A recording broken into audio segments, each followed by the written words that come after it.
Bonsoir. Ce soir, une décision majeure vient bousculer un demi-siècle d'inégalités. La Charte sociale européenne sera enfin appliquée aux Outre-mer. Une décision attendue, une décision nécessaire. Pendant plus de 50 ans, les Outre-mer ont été tenus à l'écart du principal texte européen qui protège les droits sociaux.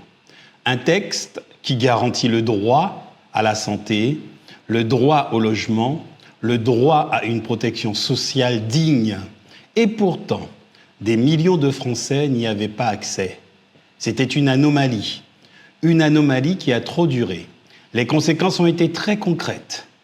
En 2025, la réclamation sur l'accès à l'eau potable en Guadeloupe et la pollution au chlordécone a été rejetée. Non pas parce que les faits étaient contestés, mais parce que la charte ne s'appliquait pas aux Antilles. Voilà où nous en étions. Avec l'extension annoncée, tout change. Dès 2026, les associations, les syndicats, les ONG ultramarines pourront saisir l'Europe.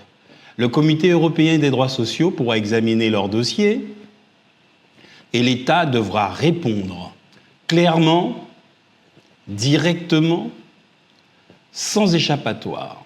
Ce n'est pas un simple ajustement administratif, c'est un tournant, un rappel ferme.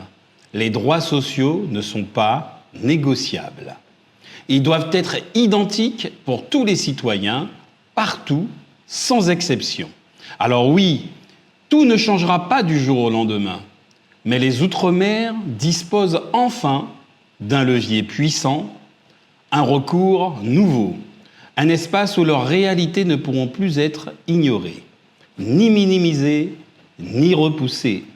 Ce soir, une page se tourne et cette fois l'Europe entre pleinement dans le quotidien ultramarin. Reste à voir si cette avancée juridique deviendra une avancée concrète. Mais une chose est sûre, les Outre-mer ont gagné le droit d'être entendus au plus haut niveau européen. Et désormais, impossible de détourner le regard.